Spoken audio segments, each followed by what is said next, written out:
안녕하세요. 인천 사는 35살 여자입니다. 늘 사연을 읽으며 이런 일이 실제로 있다니 라며 사연을 접했었는데요.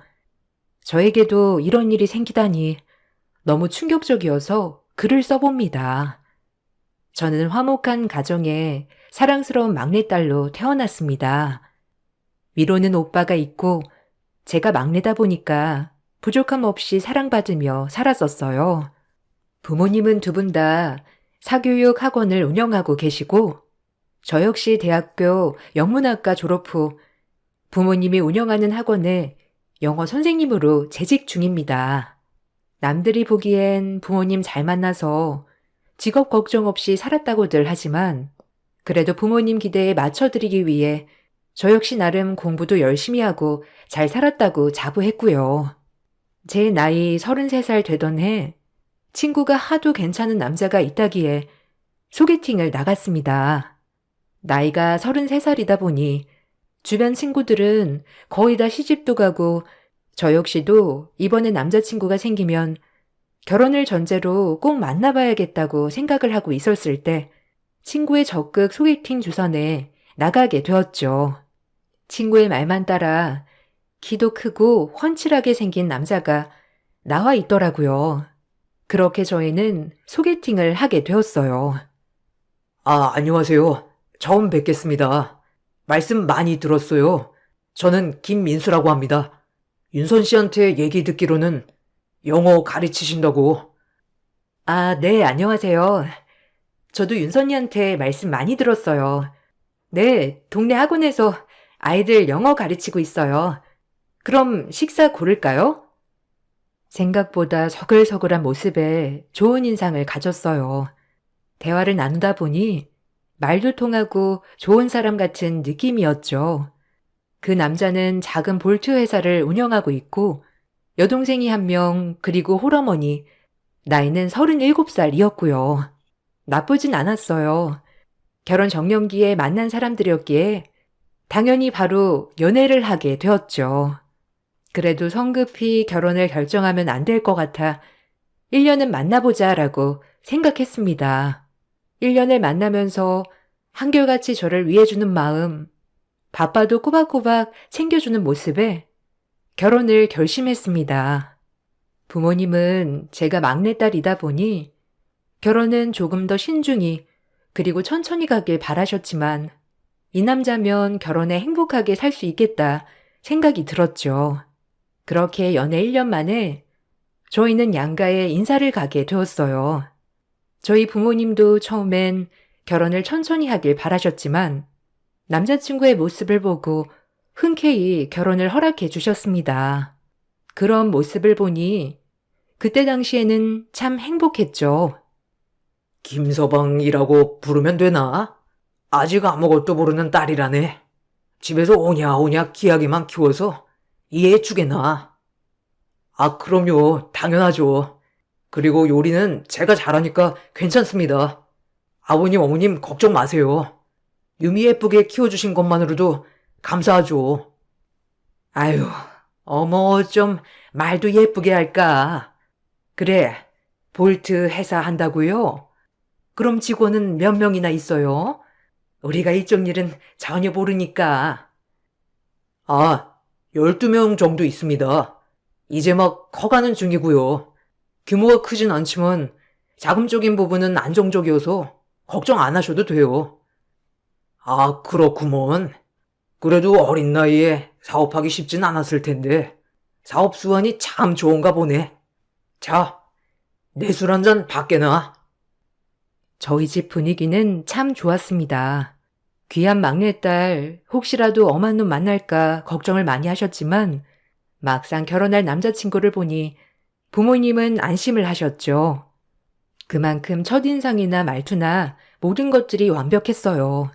가끔 이런 완벽한 모습을 가진 남자친구가 어떻게 여태까지 혼자였을까를 생각하니 의아했지만요. 그냥 일에 너무 중독되어 결혼식을 놓쳤다고만 생각했죠. 저희 집 인사를 끝내고 남자친구의 집에 인사를 가게 되었습니다. 남자친구의 집 방문은 그야말로 태어나서 처음이었기에 엄청난 긴장 속에 이루어졌죠. 하지만 남자친구 어머님은 너무 인자하시고 자유로우셨어요. 괜한 걱정했다 싶을 정도로요. 아구, 어서 와요. 우리 민수한테 얘기 많이 들었어요. 어쩜 이리 곱기도 하지? 어서 들어와요.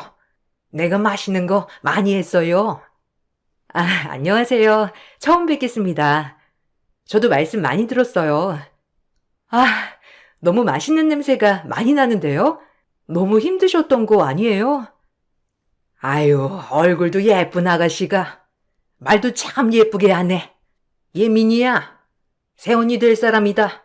어서 와서 인사하렴. 예비 시어머니의 부름에 방에서 나온 사람은 다름 아닌 남자친구의 여동생이었어요. 남자친구보다 한참은 어려 보이는 얼굴을 가지고 있었는데 애되어 보이는 모습을 보니 저도 모르게 밝은 웃음이 지어졌네요. 하지만 생긴 거랑은 다르게 약간 차가웠지만요. 안녕하세요. 민수 씨 동생이죠? 우리 앞으로 잘 지내봐요. 민수 씨한테 동생이 있다는 말은 들었는데 생각보다 더 어려 보이고 귀여워요. 아, 네, 안녕하세요. 오빠가 저 12살 어리다고 얘기 안 하나 보죠? 하긴, 오빠는 어디 가서 제 얘기 많이 안 하더라고요. 야, 김민희. 뭐 또 장난칠래? 조그만 게. 네 새언니 될 사람이야. 앞으로 깍듯하게 보셔, 알겠지? 그래야 너도 콩고물이라도 떨어진다. 콩고물 같은 소리 하네. 생전 나한테 그런 게 떨어나졌음 말을 안 하지. 하여튼 우리 집에 온 걸 환영해요. 뭐 나중에 혹시라도 원망은 말고요. 원망이요?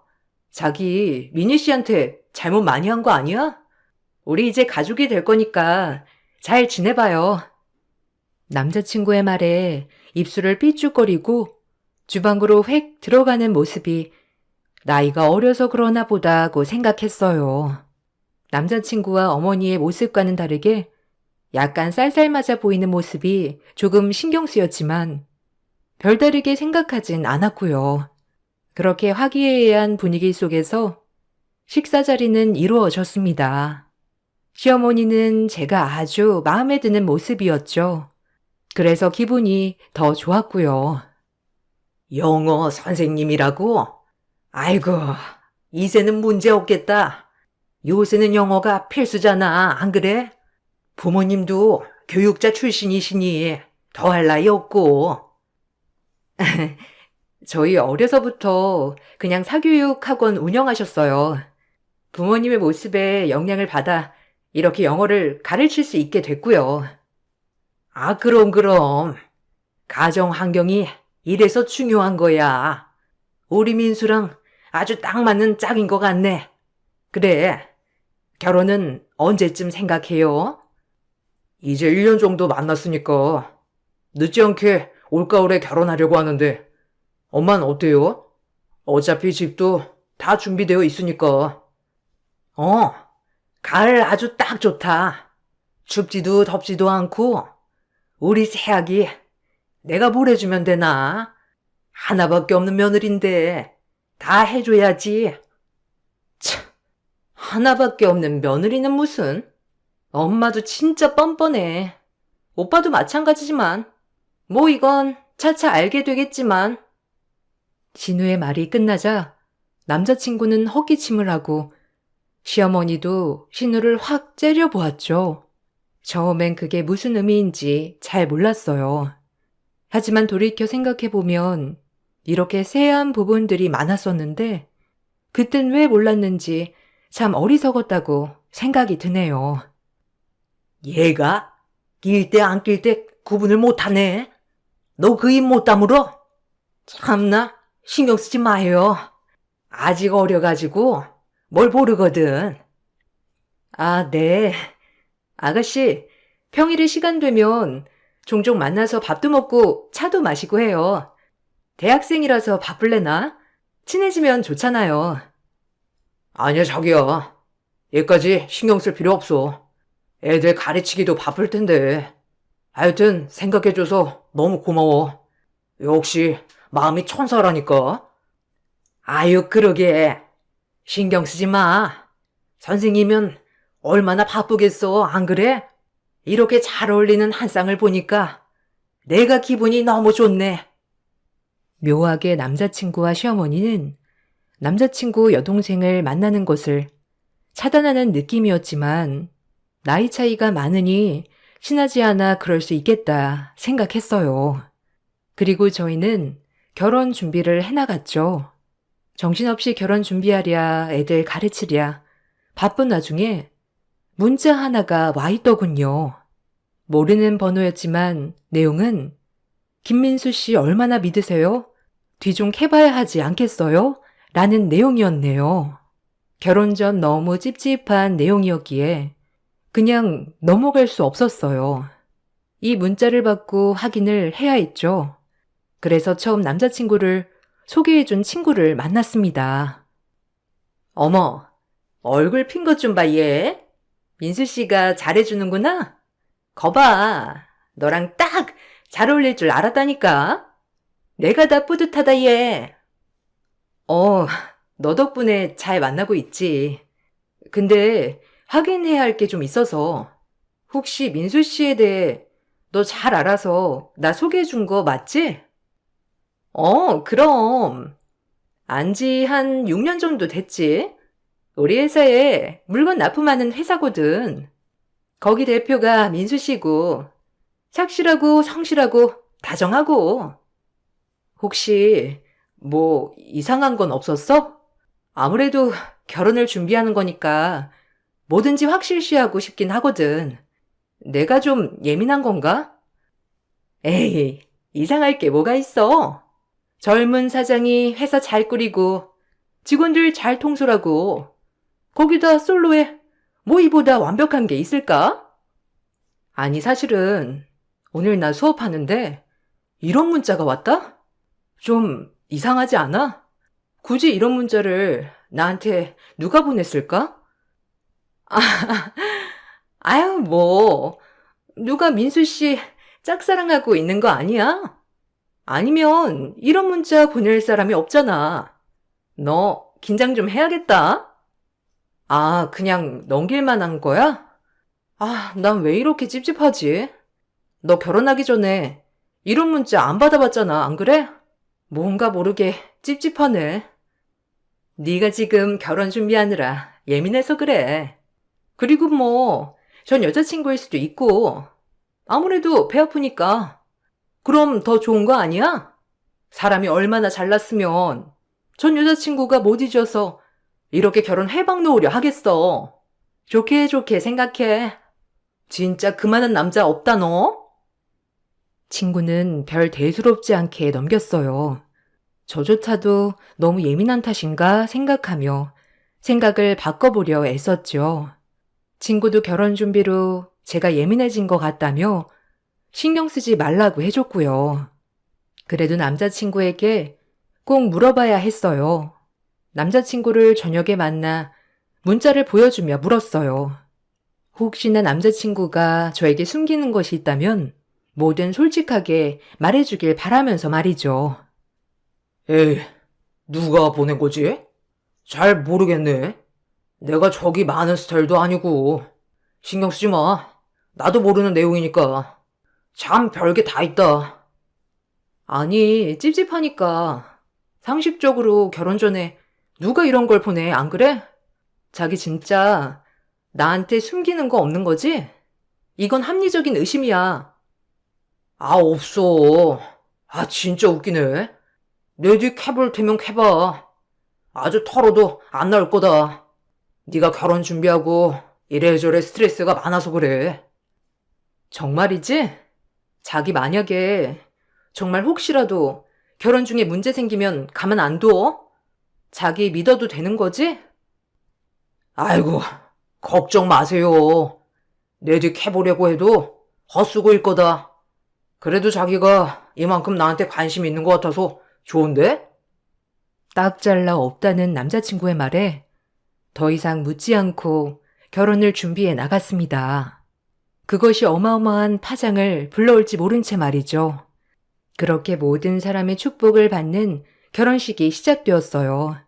남녀노소 할 것 없이 모든 사람이 축복해 주었지만 딱 한 사람, 신우이만 불만 가득한 표정이었죠. 그리고 결혼식 날 신부 대기실에와 또다시 의미심장한 소리를 해대더군요. 이때라도 신우이를 부여잡고 물어봤어야 했는데 결혼식이라 너무 경황이 없었죠. 그리고 또다시 의심은 커져만 갔어요. 아가씨, 어서 와요. 우리 사진 찍어요. 오늘 너무 예쁘게 하고 온 거 아니에요? 이리 앉아요. 저희 사진 좀 찍어주세요, 기사님. 언니는 조심성이 없나 봐요? 아님 사람이 묻어난 건가? 문자 못 받았어요? 이해가 안 가네. 결혼을 강행한다는 곳이. 네? 아니, 무슨 말이에요? 혹시 그 문자 아가씨가 보낸 문자였어요? 아니, 그럼 그게 무슨 뜻이었는데요? 알아볼 수 있으면 충분히 알아봤을 텐데. 열정이 없는 건가? 모른 척하고 싶은 건가? 참 언니도 여러모로 대단하네요. 제가 아주 의아한 표정을 지을 때 사진기사님이 오셔서 사진을 찍어주셨죠. 그렇게 신우이는 의문만을 남긴 채 사진을 찍고 돌아가 버렸습니다. 아가씨의 그 말을 들으니 꾹꾹 눌러 담은 의심 덩어리가 커졌고요. 결혼식 내내 웃는 게 아니었습니다. 환하게 웃고 계시는 부모님, 시어머니, 그리고 모든 친지들의 축하 속에 결혼식은 끝이 났죠. 그리고 신혼여행을 가는 차 안 남자친구, 아니 이제 남편이 된 그 사람에게 꼬치꼬치 따져 물었네요. 남편은 별게 아니라고 딱 잡아댔지만요. 아니 그 문자 아가씨가 보낸 거던데? 자기 아가씨랑 사이가 왜 그런 건데? 처음 인사 갈 때도 그러더니만 진짜 뭐 있는 거 아니야? 아, 있긴 뭐가 있어. 아, 진짜 미니 걔는? 어려서부터 엄마가 나랑 민이랑 많이 차별했어. 워낙 늦둥이기도 하고. 그리고 엄마가 늦은 나이에 낳다 보니까 당연히 원치 않았던 아기이기도 하고. 그거에 애가 항상 차별한다, 뭐 한다 하더니 매일 그러는 거야. 결혼한다고 하니까 뭐 오빠의 실체를 밝히겠다부터 해가지고. 근데 뭐 밝힐 게 없잖아. 그러니까 그냥 이런 식으로 하고 다니는 거지 뭐. 그래서 내가 너 민이랑 어울리지 말라고 한 거야. 걔 나한테 감정 안 좋아. 자격지심도 심하고. 그러니까 그냥 무시해.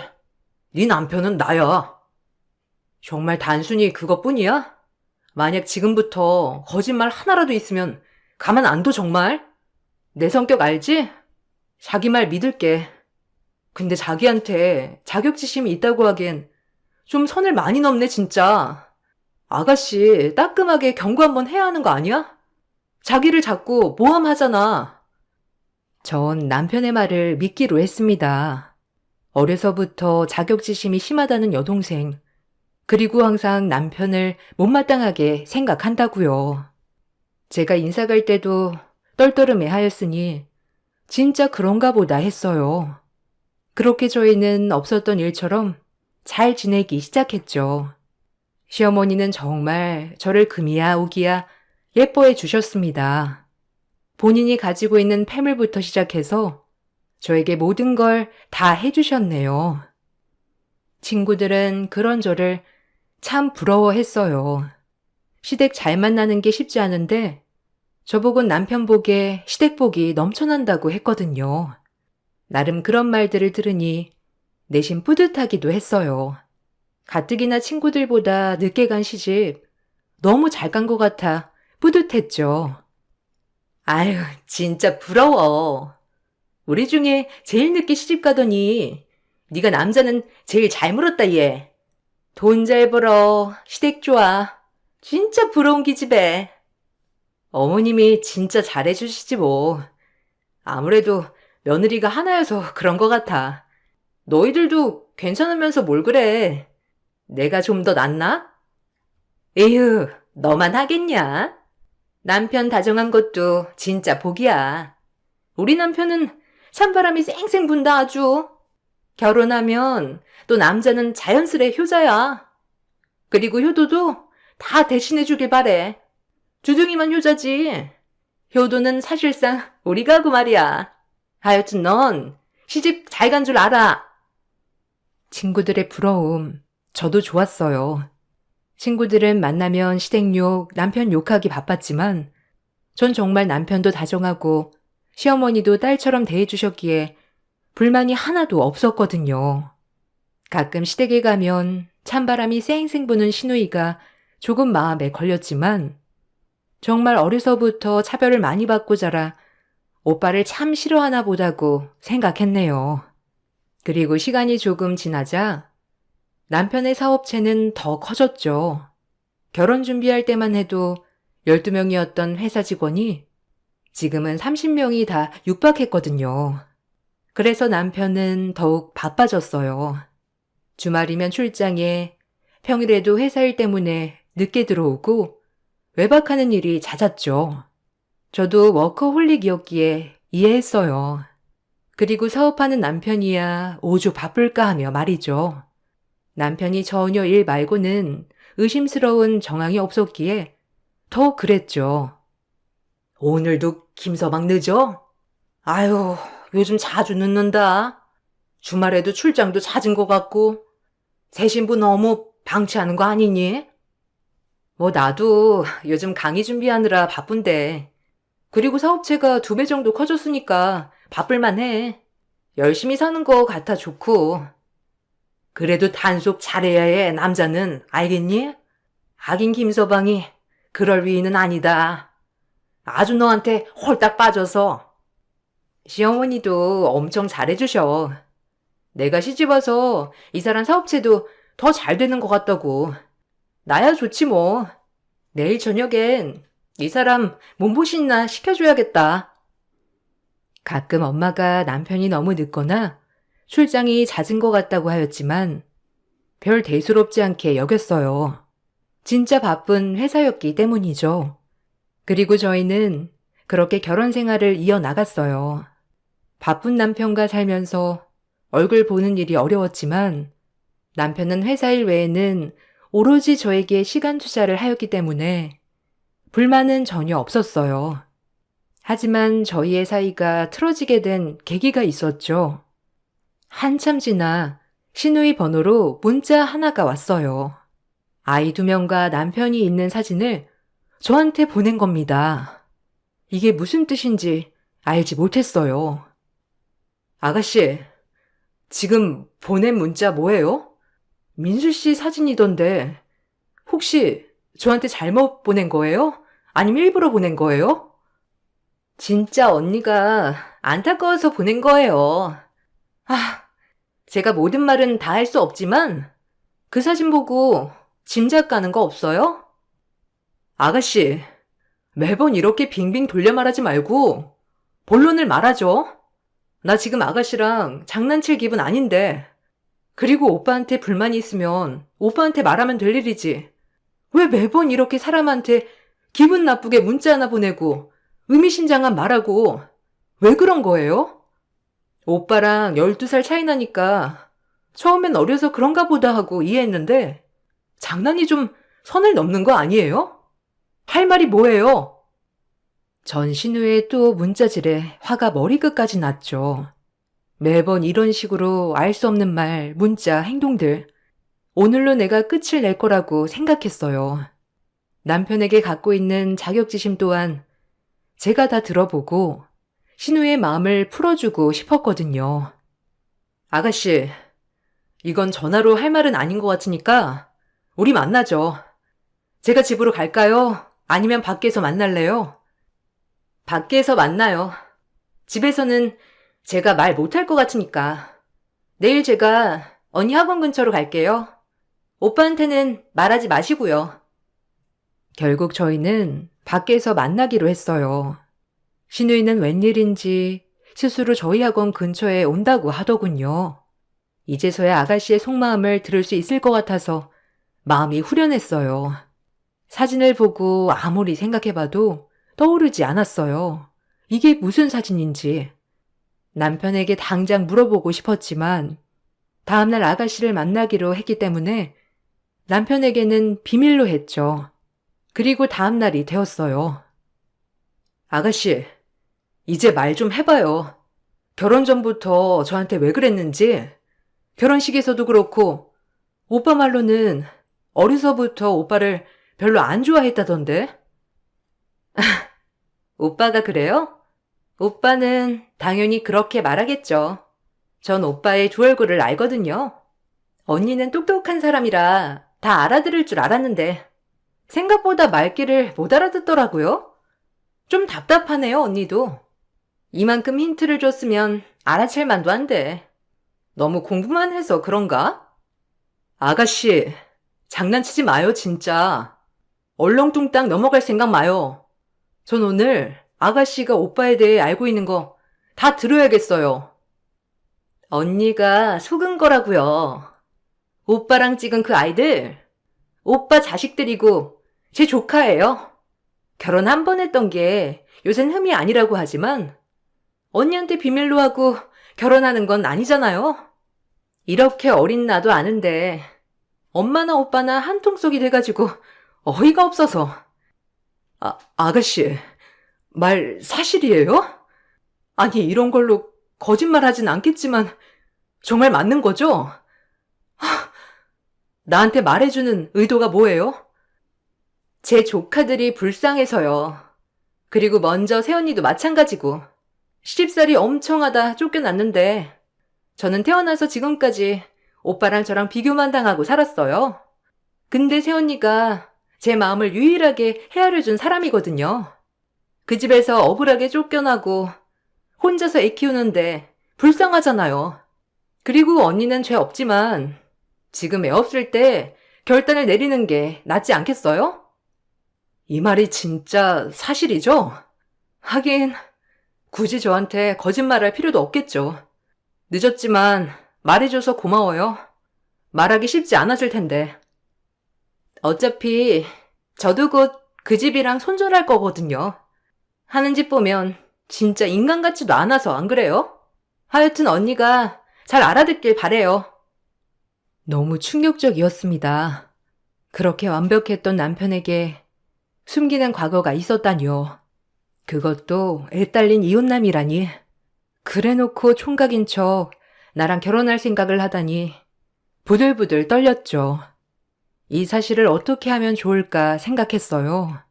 결혼 전에 말해줬으면 좋았을 테지만 아가씨도 사정이 있어 그때 하지 못했던 말 지금이라도 해줬으니 그래도 고마웠네요.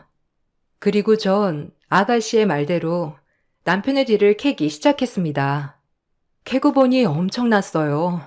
지금의 회사도 전처의 장인어른 회사더군요.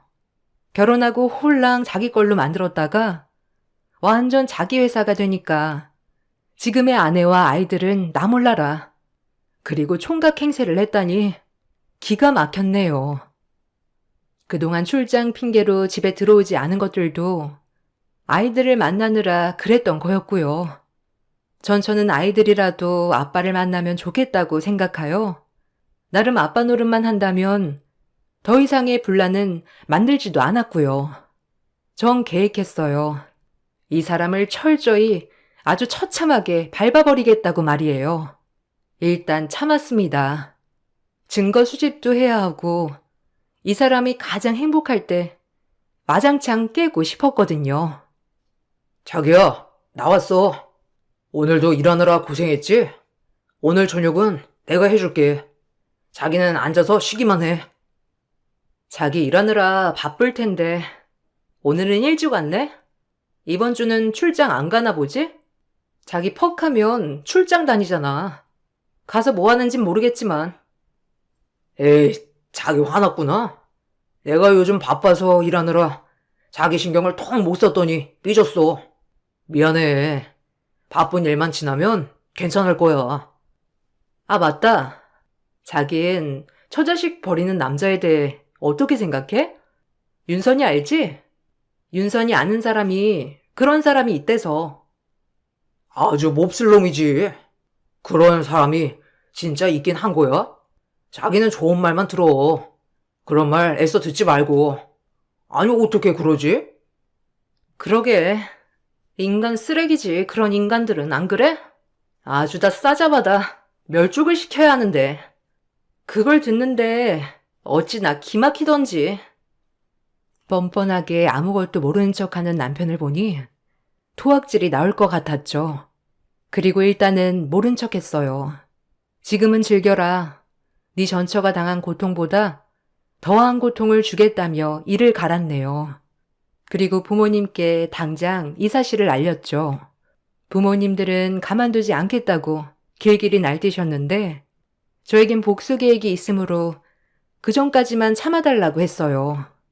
아빠는 본인이 아는 변호사에게 이미 의뢰를 해놓은 상태였고요. 그리고 저희는 결혼 후 첫 명절을 맞았습니다. 디데이였죠. 역시나 시어머니가 뻔뻔하게 저에게 우리 아가 하면서 맞아주셨어요.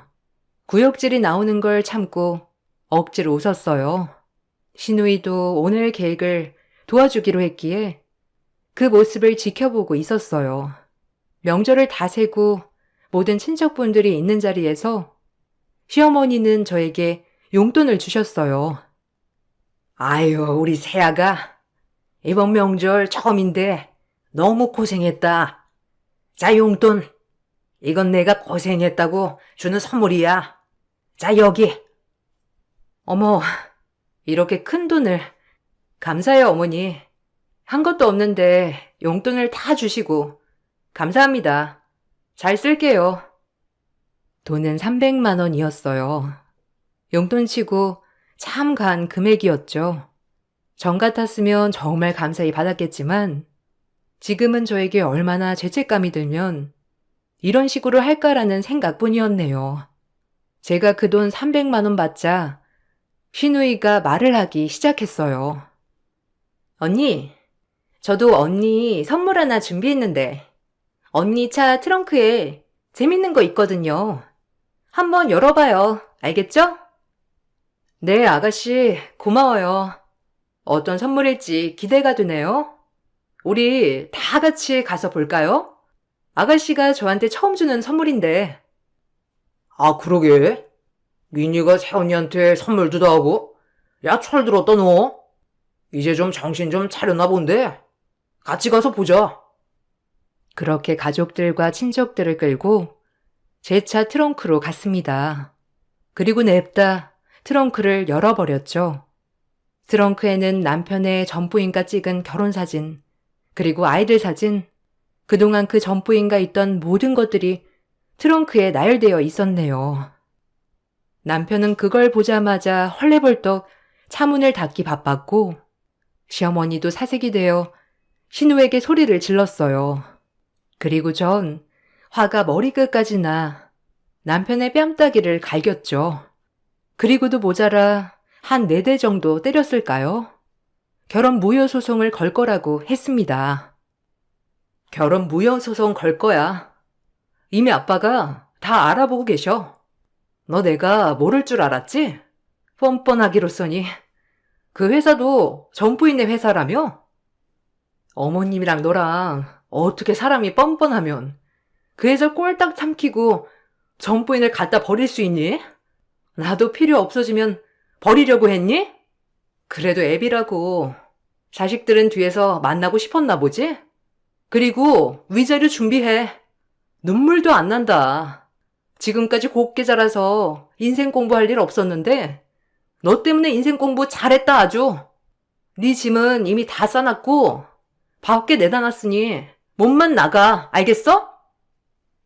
무슨 소리야? 아니, 이거 다 모함이야. 나 믿어야지. 자기 내 말 믿잖아, 안 그래? 진짜 오해라니까. 민니가 자격지심이 심해서. 미친 소리 그만해. 조카들이 불쌍하지도 않아? 맨날 제 아빠만 기다리는데 그렇게 살고 싶니? 처자식은 나 몰라라. 닥쳐! 네가 뭘 알아? 자기야, 제발 내 말 좀 믿어줘, 어? 나 자기밖에 없는 거 알잖아. 지금 이 조작된 사진을 믿는 거야? 너나 닥쳐. 어디 뻔뻔하게 주둥이를 놀려? 네 그 두 얼굴을 진작 알아챘어야 했는데 지금이라도 알아챈 게 어디겠냐만. 그리고 시어머니한테도 일침을 날렸습니다. 전 며느리 다 뺏겨먹고 필요 없어지자 홀랑 내다버리고 영어 강사라고 하니 어느 정도 배운 것 같으니까 저를 애지중지하는 전 시어머니에게 말했죠. 맘 같아선 뺨도 날리고 싶었지만 어른이라 참았네요. 그리고 아줌마, 정신 차려. 이 집도 그 회사 때문에 유지하고 사는 것 같은데 똥물이 흙탕물까지는 안 되지, 안 그래? 아줌마 아들이 누구 닮았나 보니까 딱 아줌마 닮았어. 뭘 보고 자랐겠냐? 아들이 정신 나간 길을 간다고 하면 어미 된 도리로 말려야 할 사람이 짝짝꿍해서 사기 결혼에 동참해? 아줌마 손주들이 불쌍하다, 알아? 한심한 인간들. 다 가만 안 둘 거야. 아가야, 오해다. 이게 다 오해야. 그리고 그 집이랑은 애초에 끝났어, 깨끗하게. 이혼남이긴 해도 그냥 싱글이나 마찬가지야. 말이 되는 소리를 해요, 아줌마. 그리고 오늘 준 300만 원은 잘 쓸게요.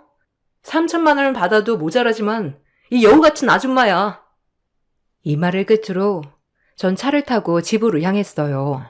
이미 시댁에 오기 전 남편 짐을 밖으로 다 뺐기 때문에 철저히 제 집이었죠.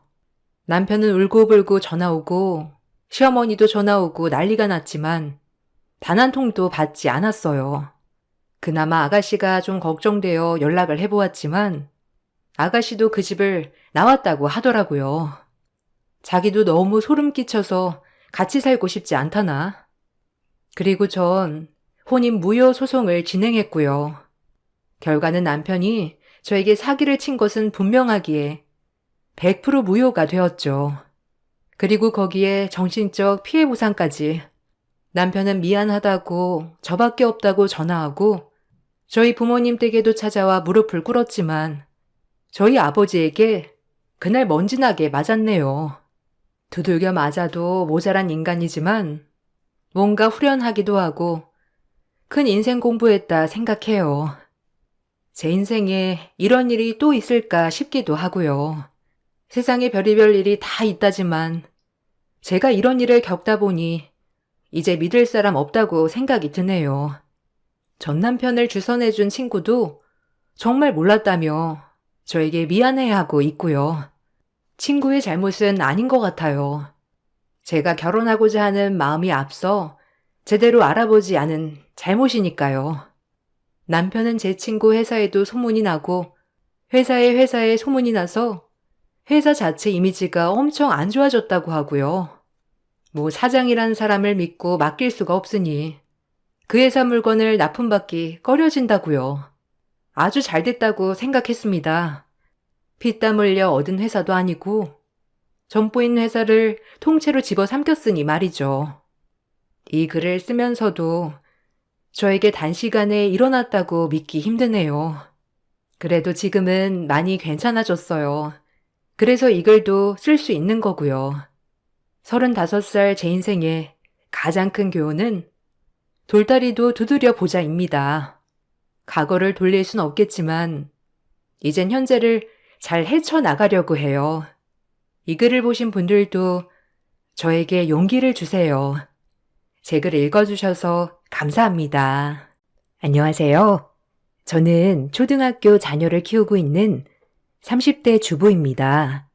아이를 키우는 분들이라면 자녀 양육에 있어서 중요한 기준이 되는 것이 하나쯤은 있으실 거라 생각을 하는데요. 저는 무엇보다 중요하게 생각하는 것이 바로 거짓말을 하지 않는 것이랍니다. 살면서 거짓말을 전혀 안 한다는 것은 말도 안 되지만 고의적으로 남에게 피해를 주기 위해서 하는 거짓말은 용서할 수 없는 행동이라 이야기를 하고 있어요. 이런 다짐을 하게 된 이유가 있었는데요. 기가 막힌 저의 사연 한번 들어보시겠어요? 저는 사실 결혼 생각이 전혀 없었던 사람이었어요. 집안 사정이 좋지 않았었거든요.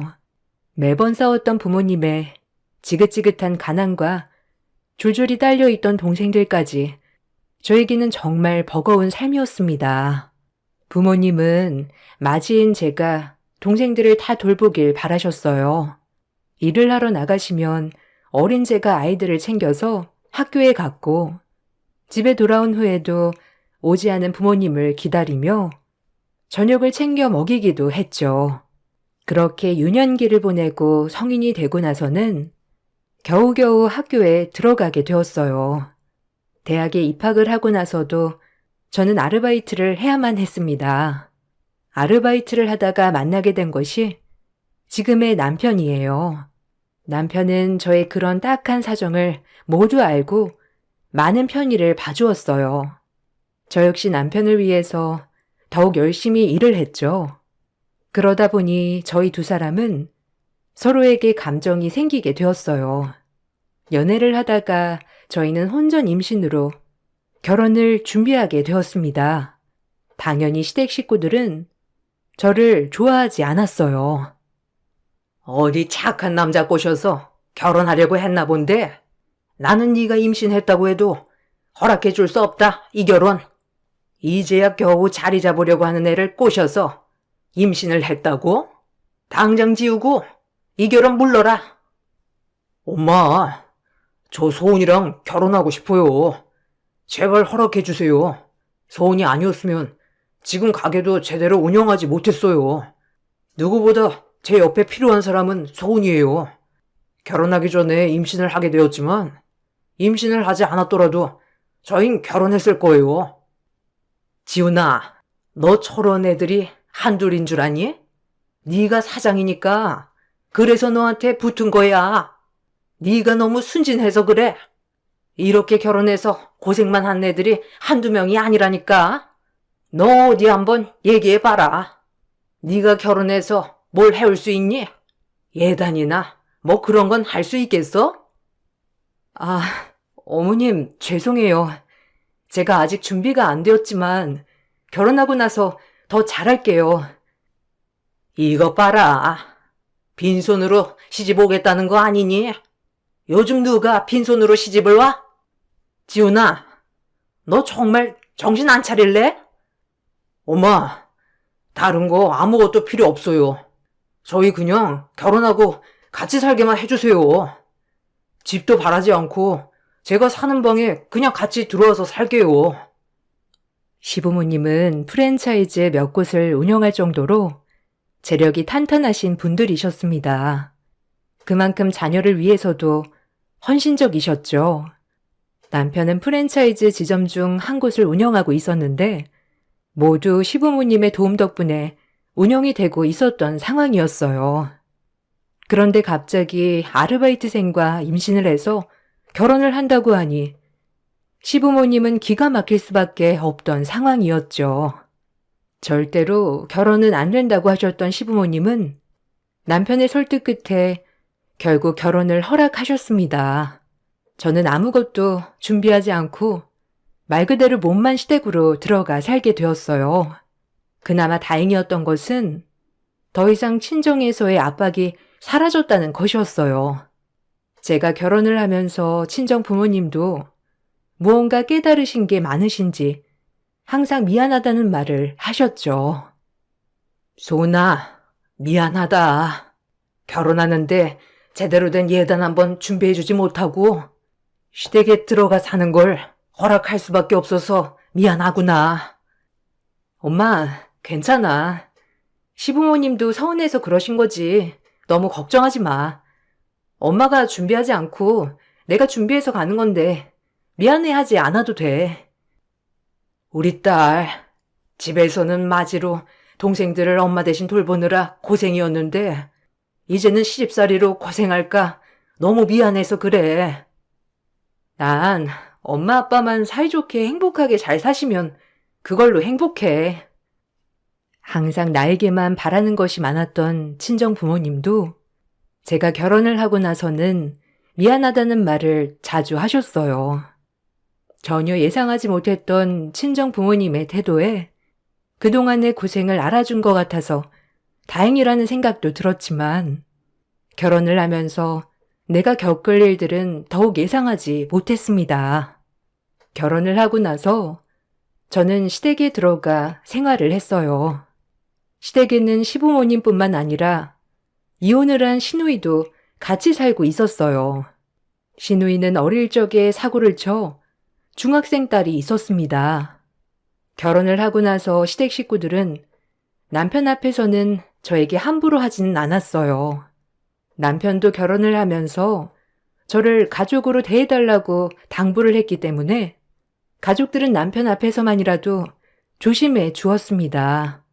그렇지만 남편이 없는 날에는 저에게 대하는 태도가 확 변했죠. 야, 너 오늘 집 대청소 좀 해라. 아침에 보니까 너 지훈이 일하러 가는데 밥도 안 챙겨주더라. 아내면 아침밥은 챙겨줘야 하는 거 아니니? 이런 기본도 너네 엄마한테 배워오지 않았어? 아, 아침밥은 신랑이 안 먹는다고 해서 못 챙겨줬어요. 지훈이가 아침밥을 안 먹는다고 안 챙겨주는 거니? 아침밥을 먹게 해줘야지. 그리고 무슨 안 먹는다고 해서 못 챙겨줘? 아침에 일어나지도 못해놓고서는 참. 너도 마음에 안 드는 짓만 한다 정말. 시어머님은 아침이 되면 저에게 하루 동안 해야 할 집안일들을 나열해 주셨어요. 주로 대청소를 하라든지 저녁 식사 준비를 하거나 혹은 심부름거리를 주셨죠. 임신을 한 상태이긴 했지만 그런 것쯤은 아랑곳하지 않으셨어요. 제가 시댁으로 들어간 후에는 집안일은 모두 제 차지가 되었습니다. 저는 시부모님의 식사와 빨래뿐만 아니라 집안 청소, 시누이와 시조카의 뒤치다거리도 모두 감당해야 했습니다. 처음에는 아무것도 가지고 오지 않았던 저를 그대로 받아주었기 때문에 참아야 한다고 생각을 했어요. 그렇지만 점점 시간이 지나면서 언제까지 이런 취급을 받아야 할까 슬픈 마음이 들더라고요. 심지어 시누이는 마치 내가 상주하는 가정부인 듯 저를 취급했습니다. 너 내 빨래 그냥 세탁기에 돌리지 말라고 했지? 이건 손빨래 해야 한다고 계속 말했잖아. 멍청한 거야? 아니면 나 무시하는 거야? 너 지훈이 있다고 지금 내 말 무시하는 거야? 아니, 집안일을 도맡아 하기로 했으면 깔끔하게 잘해야 하는 거 아니야. 빨래 하나도 못해서 어디다 써? 형님, 제가 일부러 그런 건 아니지만 미리 말씀만 해주시면 분리해서 할게요. 이걸 어떻게 하나하나 다 얘기를 해? 빨래할 때 분리해서 하는 거 아니야? 그냥 통으로 세탁기에 넣어서 돌려버리는 거야? 아니, 주부라는 사람이 기본을 모르면 어떻게 하자는 건데? 좀 신경 좀 써. 아무리 기본도 못 갖추고 시집 왔다고 해도 이런 건 좀 배워라, 배워. 아니, 언제까지 닦은 성인 빨래를 이렇게 해야 하는데요? 손이 있으면 본인이 직접 하시던가. 불만 있으면 저한테 시키지 말고 직접 하세요. 뭐? 너 말 다 했어? 어디가? 이거 다시 하라니까? 시누이는 매일매일 바쁘게 생활을 했습니다. 아침 일찍 나가서 자정이 다 되는 시간에 들어오는 날이 대부분이었어요. 그나마 서로 마주치는 시간이 적어서 많은 대화를 하지는 않았지만 가끔씩 마주칠 때면 저에게 송곳 같은 말을 하곤 했죠. 시누이는 늦게까지 일을 하는 것은 아니었고 대부분 퇴근 후 친구나 지인들을 만나서 시간을 보내느라 집에 늦게 들어오는 것이었어요. 술에 취해서 밖에서 정신을 못 차리고 있는 시누이를 제가 챙겨서 데리고 온 날도 여러 번 있을 정도였습니다. 그래도 시부모님과 시누 모두 집에 있는 시간이 많지 않았기 때문에 저는 버틸 수 있었던 것 같아요. 그나마 시댁 식구들 중에서 가장 많이 봤던 것은 시누이의 딸인 시조카였습니다.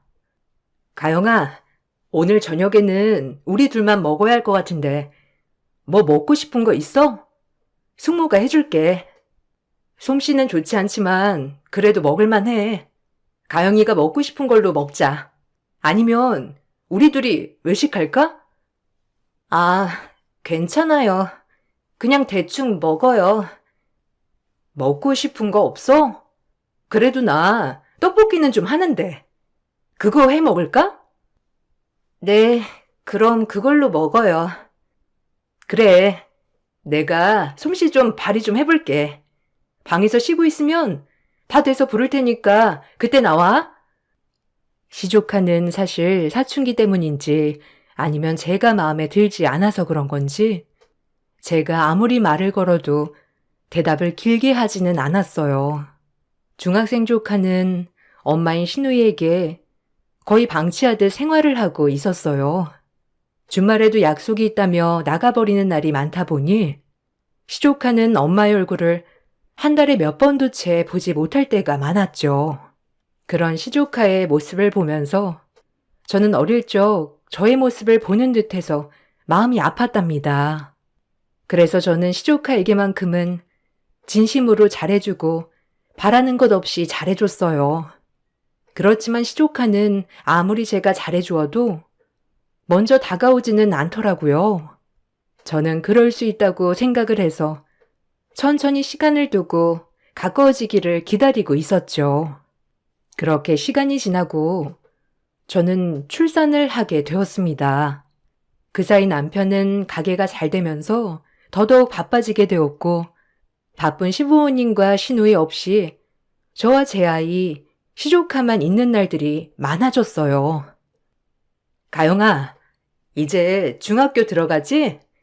이거 내가 조금씩 모은 거긴 한데 중학교 가면 필요한 거 있을 것 같아서 학용품이 아니어도 괜찮아. 그냥 필요한 때 썼으면 좋겠어. 엄마한테는 비밀이다.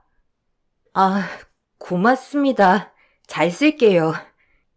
그렇지? 고맙지? 우리 아이 잘 부탁한다고 주는 뇌물이니까 잘 받아둬. 종종 내가 뇌물 줄게. 아, 네. 외숙모 정말 고마워요. 시조카는 말을 많이 하진 않았지만 시간이 지나면서 점점 제가 편해지는 듯 했어요. 저도 아이를 낳고 나서는 아이에 대한 애정과 함께 시조카에 대한 관심도 많아졌죠. 그러다 보니 시조카와 함께 있는 날에는 좋아하는 음식도 해 먹거나 종종 뇌물이라며 용돈도 주면서 지냈습니다. 시부모님과 남편은 점점 더 바빠지기 시작했습니다. 아무래도 남편은 시부모님의 도움을 많이 받고 있는 상황이다 보니 시부모님의 행동에 쩔쩔맬 수밖에 없는 상황이었어요. 처음에는 시부모님의 행동에 미안해했던 남편도 점차 저의 상처에 무덤덤해지기 시작했어요. 당신 오늘 어머님 하시는 얘기 들었어? 살림도 제대로 못하고 아이도 제대로 못 본다고 할 줄 아는 게 없다고 면전에 얘기를 하는데 너무 상처였어. 그래? 엄마가 요즘 바쁘셔서 그런가 봐. 아무리 그래도 너무하신 거 아니야? 이제는 그래도 함께한 시간이 있는데 매번 함부로 대하니까 상처가 되는 것 같아. 아, 그럼 어떻게 해? 엄마 눈에는 부족하게 보일 수도 있지. 솔직히 나도 일 끝나고 집에 들어오면 정리 안 돼 있는 집 보면 부모님 눈치도 보이고 지금까지 당신은 뭐 했나 싶은 생각도 드는데 엄마 아빠는 그런 생각 안 드시겠어? 뭐? 당신 진짜 1억이야? 나 혼자 지금 여기 사는 7명 살림을 다 보고 있는 거야. 알기나 해? 매일 세탁기 2번은 돌려야 되고 아이도 돌봐야 되고 거기다가 아침부터 저녁까지 다 차리고 정리해야 하는데 여유가 어디 있어? 아니 내가 당신 고생 안 했다고 했어?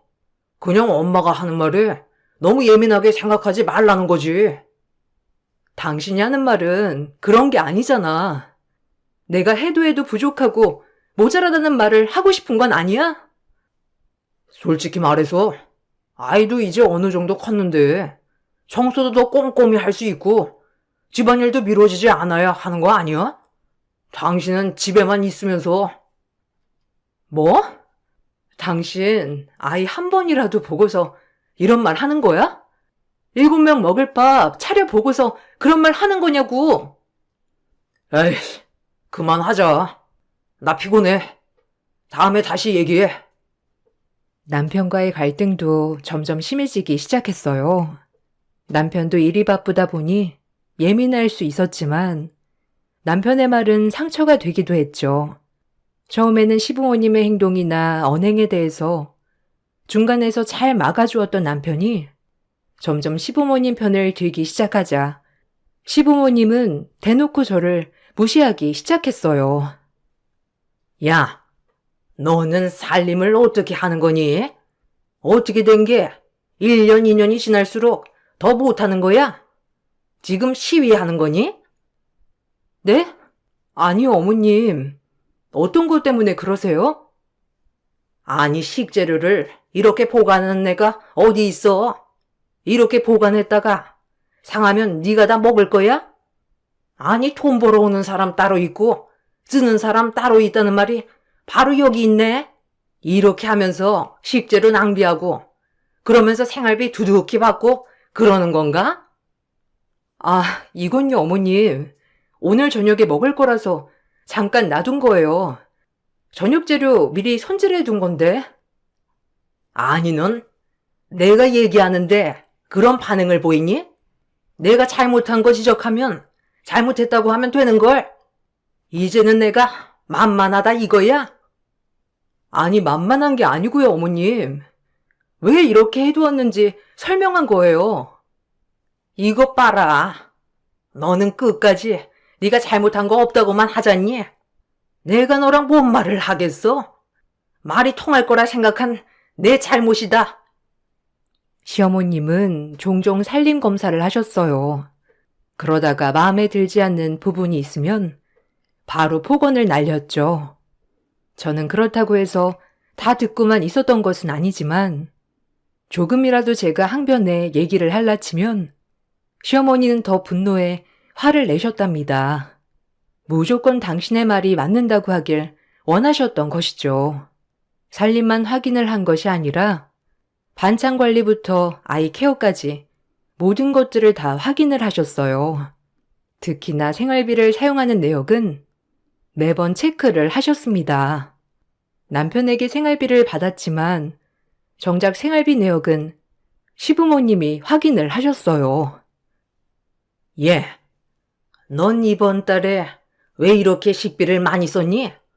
거기다가 외출해서 쓴 비용이 이렇게나 많아?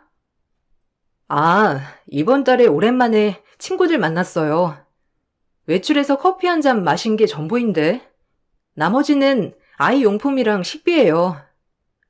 아니, 아이용품, 식비 제하고도 쓸데없이 나가는 돈들이 너무 많은데? 넌 네가 돈 버는 거 아니라고 막 쓰고 다니니? 제가요? 아니요. 어머님 생활비도 받아서 쓰고 있는데 어떻게 돈을 막 쓰겠어요? 그래서 우리 아들이 생활비를 적게 줘서 못 쓴다는 걸 얘기하고 싶은 거니? 아, 그게 아니라요. 그럼 시부모가 생활비 지출까지 체크하니 불편하단 걸 얘기하고 싶은 거야? 그건 사실이죠, 어머님. 저 혼자 7인 가족 치닥거리 다 하고 있는데 식비며 생활비며 다 체크하면서 못마땅해 하시니 그럼 저 이제 손 떼겠습니다. 어머님이 직접 하시던가요. 시어머님의 간섭은 점점 더 심해졌습니다. 아마 가게 스트레스를 저에게 푸는 듯한 느낌이 들기도 했지만 그렇다고 해서 제가 그때그때 대꾸를 할 뿐 적극적으로 대처를 할 수 있는 방법은 없었던 것 같아요. 그러던 중 저희 집에는 작은 사건들이 발생하기 시작했어요. 첫 번째 발생했던 사건은 남편이 공과금을 내라며 식탁에 올려두었던 돈이 사라졌던 일이었습니다. 남편은 회식을 하고 돌아오면서 우편함에 있던 공과금 지로를 현금과 함께 식탁 위에 올려두었다고 해요. 다음날 일어나 보니 이게 감쪽같이 사라졌던 것이죠. 당신 아침에 여기 올려두었던 돈이랑 지로 못 봤어? 오늘 내가 출근하면서 내려고 했는데 어디 갔지? 돈? 아니, 나왔을 때 식탁에 아무것도 없었는데? 언제 올려놨어? 어제 들어오기 전까지는 식탁에 아무것도 없었어. 아, 이상하다. 분명 내가 어제 들어오면서 내일 내야지 생각하고 올려뒀었거든. 어디 갔지? 내가 다시 지갑에 넣어놨나? 잘 생각해봐. 다른 곳에 둔 거 아니야? 어제 술도 많이 마셨잖아. 다른 곳에 둔 거일 수도 있으니까 생각해봐. 아닌데. 분명 여기다 둔 거 같은데. 남편은 출근을 하면서도 찝찝한 표정으로 출근을 했죠. 그러다가 갑자기 전화가 오더니 지로가 그대로 우편함에 있다면서 자신이 착각을 한 것 같다고 말을 하더라고요. 그때만 하더라도 이게 단순히 남편이 착각을 해서 발생한 일이라 생각을 했었어요. 두 번째 사건은 조카의 돈이 사라진 것이었어요. 시조카가 그동안 사고 싶었던 물건이 있었는데 그걸 사려고 몰래 돈을 모으고 있었나 보더라고요. 저에게 받았던 용돈이며 할머니, 할아버지한테 받았던 용돈들도 다 모아두었다고 하는데 한순간에 다 사라졌다며 함께 모인 저녁 자리에서 얘기를 하더라고요. 아, 이게 뭐야? 숙모, 혹시 제 돈 못 보셨어요? 저 이거 몇 달 동안 엄청 모은 건데 제 방에 서랍장 안쪽으로 뒀었는데 혹시 못 보셨어요? 어? 돈? 못 봤는데? 오늘 청소할 때도 책상 만지지 않아서 잘 모르겠어. 왜? 뭐가 없어졌어? 아, 지금까지 모아둔 돈이 다 사라졌어요. 모아둔 돈이라니? 돈 모으고 있었어? 아니, 통장에 넣어둬야지. 돈을 모으고 있었다고? 네가 조금씩 써버린 거 아니야? 아니야. 진짜 다 모으고 있었다고. 아무도 모르는 곳이었는데. 거기에 둔 게 다 사라졌다고. 잘 좀 찾아봐. 네가 다른 데에 옮겨놓고 잊어버린 거 아니야? 그래, 잘 찾아봐라. 그냥 뒀다가 나중에 나을 수도 있고. 맞아. 잘 찾아봐. 돈이 발이 달려서 어디 갔겠니? 네가 방에 뒀으면 어디선가 나타나겠지. 저녁 시간에 이렇게 소리를 질러? 아, 엄마. 내가 겨우 모은 돈인데 없어졌다니까? 아휴, 그래, 어떡해. 올케, 오늘 가영이 방 청소한 거 아니야? 네, 가영이 방 청소하긴 했는데요. 돈은 전혀 못 봤어요. 거기다가 책상은 아예 건들지도 않았고요. 아, 그걸 어떻게 믿어? 올케 아니면 가영이 방에 들어갈 사람도 없는데. 그렇다고 제가 그걸 어떻게 가지고 가요?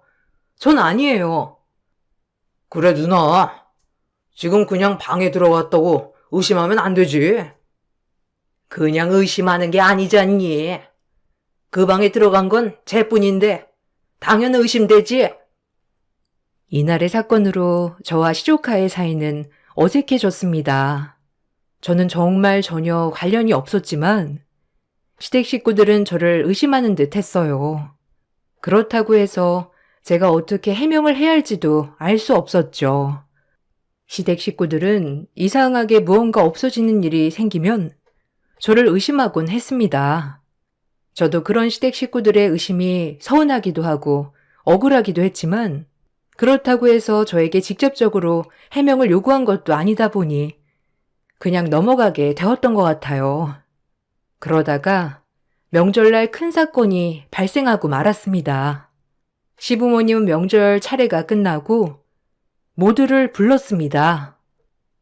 아휴, 내가 결국 이럴 줄 알긴 했지만 어쨌든 우리 집에 있던 금두꺼비 알지?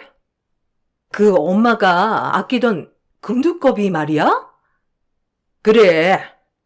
이번에 명절 지나고 녹여서 다른 것 좀 만들어 보자 싶어서 꺼내려고 했는데 감쪽같이 사라졌다. 뭐? 아니, 그게 어디로 사라져? 아휴, 그러니 말이다.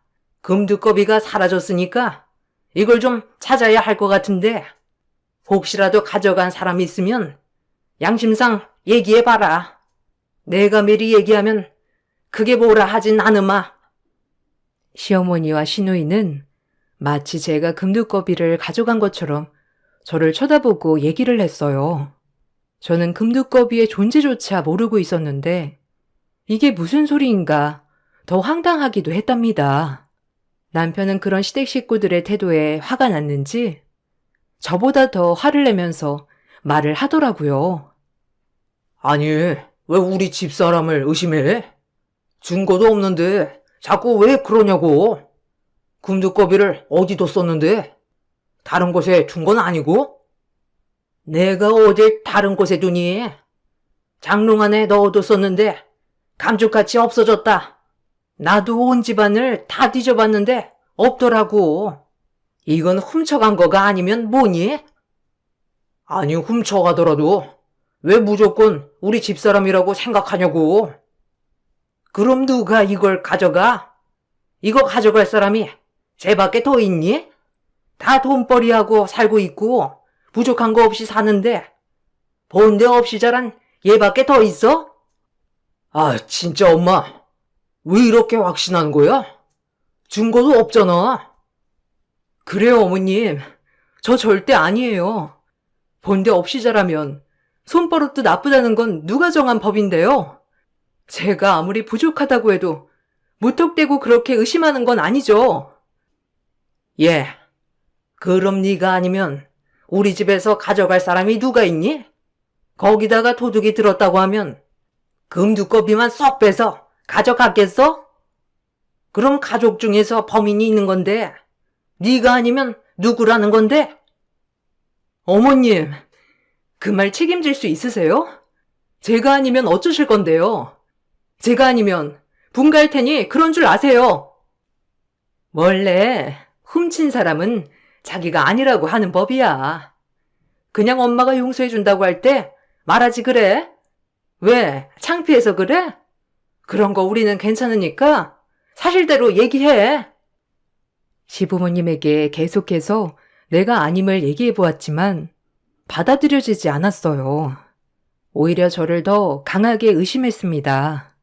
옆에 있던 시누이 역시 저에 대한 의심을 강하게 하고 있었습니다. 그러던 중 갑자기 조카가 나와 이야기를 하더라고요. 제가 가지고 있는 영상이 있는데 이거 보시는 게 좋을 것 같아요. 영상? 무슨 영상? 아, 저번에 제 돈 없어지고 나서 제가 앱으로 CCTV 설치했거든요. 다른 곳은 아니고 여기 복도만 설치를 했는데 이거 영상 보면 할머니 할아버지 방에 들어간 사람이 찍혀 있지 않을까 싶은데요. 너 이런 거 언제 설치했어? 앱이라고? 억울한데 풀 수 있어야지. 숙모든 아니든 우선 영상을 좀 봐요. 시조카는 자신이 앱으로 설치를 해뒀던 CCTV라며 한 영상을 보여주었습니다. 명절 차례가 끝나고 저와 남편과 아이는 친정으로 가려고 외출을 바로 했죠. 그 후에 시누이와 시조카 역시 약속이 있다며 나가는 모습이 찍혀 있었습니다. 그 다음 마지막으로 있었던 시부모님이 나가면서 그 후로는 얼마간 다시 들어오는 사람들이 없었어요. 영상을 본 지 1시간 정도가 지났을까? 누군가가 들어오는 장면이 찍혀 있었는데 그 사람이 바로 시누이였습니다. 시댁 식구들은 모두 깜짝 놀랐어요. 시누이의 얼굴은 사색이 된 상황이었습니다. 영상이 끝나고 나서 시부모님은 매우 당황스러운 목소리로 물어보시더라고요. 너, 상은아, 뭐야? 왜 우리 방에 들어갔던 거야? 엄마, 아빠, 그게 아니고, 명절 선물 드리려고 들어갔다가 몰래 드리고 나오면 안 될 것 같아서 고민하다가 나온 거야. 뭘 주려고 했는데? 들어가서 한참 있다가 나왔잖아. 아니, 그냥 용돈도 드리고 그러려고 들어갔는데 엄마 아빠가 없더라고. 그래서 그냥 나왔어. 상은아, 진짜야? 엄마 정말 더 이상 안 물어봐도 돼? 솔직하게 얘기하면 용서해 줄게. 누나, 무슨 용돈이야? 명절 전날에도 나한테 돈 좀 빌려줄 수 있냐고 그랬잖아. 아니, 미안해, 엄마. 내가 그러려고 그런 건 아닌데.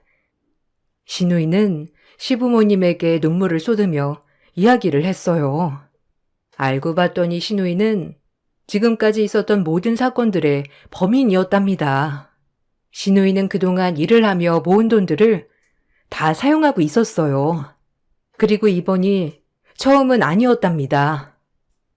너 내가 저번에도 카드값 갚아준 거 아니니? 나는 네가 이혼해서 우울증이 심해지니 그렇다고 생각을 했어. 근데 뭐? 거짓말까지 하면서 금두꺼비 가져가야 했던 이유가 뭐야? 아니, 이번에도 카드값 때문에. 뭐? 카드값? 너 저번에 갚아주고 정신 차린 거 아니었어? 어떻게 아직까지 카드값이 있을 수가 있어? 신우이는 몇 년 전에도 똑같은 일들로 시부모님의 도움을 받았던 적이 있었답니다. 신우이가 이혼을 하고 난 후에 새로운 남자친구를 만나려고 했지만 사실상 잘 이어지지는 않았다고 해요. 아무래도 어린 자녀가 있었고 본인의 능력 또한 좋지 않았던 상황이라 마음에 맞는 사람을 찾기가 어려웠던 것이죠. 그러다가 지인의 추천으로 명품을 구입하게 되었는데 왠지 명품을 사용하고 있을 때에는 주변 사람들이 자신을 무시하지 않는다고 생각이 들었대요. 그래서 그 이후로 명품에 빠지게 되었다고 하더라고요. 거기다가 비싼 명품뿐만 아니라 관리까지 받게 되면서 처음에는 소소했던 지출이 점점 그 정도가 지나치게 되었던 것입니다. 아, 진짜 누나. 그때는 누나 명품에 미쳐가지고 그랬다고 해도 지금은 집에 가지고 오는 것들도 없는데 무슨 카드값이라는 거야? 어디 도박이라도 했어? 그게 아니라 사실 나 만나는 사람이 있어. 근데 그 사람이 지금 조금 어려워가지고 도움이 필요해서 원래는 잘 나가는 사람인데 지금 타이밍이 잘 맞지 않아가지고 일을 쉬게 되었어. 근데 나중에 일 시작하면 몇 배는 더 잘해준다고 하니까 걱정하지 마. 누나, 지금 그걸 믿었던 거야? 아이고, 상은아. 정말 너 언제 정신 차릴 거야? 내가 뭘? 아니, 내가 딴 데 쓴 것도 아니고 내 행복을 위해서 썼다는데 그게 문제야? 아니, 이 자식이 정신을 아직도 못 차렸네, 정말. 시부모님은 신우의 뻔뻔한 태도에 크게 분노를 했어요. 부족한 것 없이 키운 딸이 계속해서 사고를 치고 다니니 어이없고 황당했을 거라 생각합니다. 그렇지만 범인이 밝혀진 것과는 별개로 저는 시댁 식구들에게 너무나 화가 났어요. 지금껏 모든 사건들의 범인을 은근히 저라고 생각을 하셨기 때문에 저는 기분이 너무나 나빴답니다. 그래도 시댁 식구들은 저에게 사과조차 하지 않았어요. 전 그것도 모르고 계속 이렇게 의심을 받아왔던 거네요? 무슨 소리야? 이번 건만 내가 한 거고 나머지는 나도 몰라. 네? 그럼 제가 했다는 소리예요? 정말 낯짝도 두껍지. 그걸 지금 믿으라고 한 소리예요? 한 번이 어렵지 두 번이 어렵겠냐고요. 그럼 나 이번에만 그런 거고 전에는 그런 적 없어. 엄마, 진짜 엄마 거짓말 하지 마. 나 CCTV 내 방에도 달아놨어. 이미 엄마 다 찍혔다고. 엄마 진짜 너무 실망이다. 시조카는 그때 이후로 자신의 방에도 CCTV를 설치해 놓았다고 했어요. 그 후로도 신우이는 돈의 행방을 알기 위해서 여러 번 몰래 시조카의 방에 들어갔었죠. 시조카는 이런 엄마의 태도에 너무나 화가 났지만 어떻게 해야 할지 몰랐다고 해요. 그러다가 이번 금두꺼비 사건으로 제가 억울하게 의심을 받는 것을 보고 밝히기로 했다고 얘기를 했죠. 결국 이 사건을 계기로 남편은 분가를 하겠다고 선언을 했어요. 저도 그렇지만 정말 너무들 하시네요. 저희 안사람 그렇게 나쁜 사람 아니잖아요. 근데 어떻게 당연하듯이 의심을 해요? 미안하다. 미안하다, 소나. 아니요. 엄마, 이번에는 저희 분가할게요. 이렇게 자꾸 마주치는 것도 힘들 것 같고요. 아니야, 분가라니. 앞으로 며느리 없으면 이 7인 가족 살림 누가 하라고? 미안하다, 미안해. 그러니 분가는 다시 생각해봐라, 어? 그렇죠. 어머님은 저랑 같이 사는 이유가 살림 때문이잖아요. 그동안 저한테 도둑 취급해 놓으시곤 이제 와서 살림 때문에 다시 생각해 보라고요? 말이 되는 소리를 하세요. 저는 여기 파출부로서 생각을 하셨었는데 파출부 이제 그만두겠습니다. 아유, 소나. 제발 다시 생각해봐. 시부모님은 남편의 분가 통보에 미안하다고 얘기를 했지만 남편은 어떻게든 분가를 해야 되겠다며 강하게 밀어붙였어요. 나중에 시조카와 얘기를 해보니 그동안 엄마 대신에 자신을 살뜰하게 챙겨준 것에 대해서 고마웠다고 하더라고요. 숙모, 그동안 정말 고마웠어요. 사실 계속 얘기하고 싶었는데 언제 어떻게 얘기해야 할지도 몰라서 숙모만큼 저를 챙겨주셨던 분은 없었어요. 엄마도 저한테 관심도 없었는데 숙모만 제가 언제 집에 오고 나가는지 챙겨주시고 밥은 먹었는지 아프진 않는지 물어봐 주셨잖아요. 엄마는 사실 제가 밥을 먹었든 말았든 신경도 안 썼거든요. 체해서 하루 종일 속이 더부룩해 밥도 못 먹었을 때에도 엄마는 다이어트 하냐며 비웃었고 숙모는 제가 혹시나 힘들까 입맛이 없는지 먹고 싶은 건 없는지 챙겨주셨어요. 숙모는 제 엄마나 다름없어요. 그랬구나. 고마워. 이렇게 얘기해줘서. 그래도 내 마음을 알아주니 기쁘네. 숙모, 분가 안 하시면 안 돼요? 저는 숙모랑 같이 살고 싶은데. 그렇지. 나도 가영이랑 같이 살고 싶은데 숙모도 이번에는 안 될 것 같아. 그래도 가영이는 자주 볼 수 있으니까 걱정하지 마. 시조카는 나에게 고마움을 얘기했습니다. 남편 역시 그동안의 상황에서 자신이 외면해 온 것이 미안했다며 말을 하더라고요.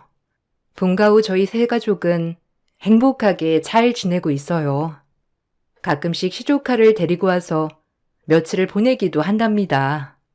신우이는 결국 빚 때문에 가지고 있던 값 나가는 물건들은 모두 처분해야 했대요. 거기다가 시부모님이 모든 수입 관리를 하시게 되었다고 해요. 저희가 분가를 하게 되면서 모든 살림은 시모가 도맡아 하게 되었다고 하는데요. 종종 손목이 아프다, 발목이 아프다며 연락이 오곤 하신답니다. 아무래도 식구들 살림을 하는 게 쉬운 일은 아니다 보니 계속해서 저에게 집으로 들어오라고 재촉을 하시기도 하지만 시댁 식구들에게 질려버린 저는 용서할 마음이 없기 때문에 다시 합가하는 일은 절대 없을 것 같습니다. 제 정신건강을 위해서라도 조금씩 그때의 사건을 잊어보려고 노력하고 있답니다. 긴 글을 읽어주셔서 감사합니다.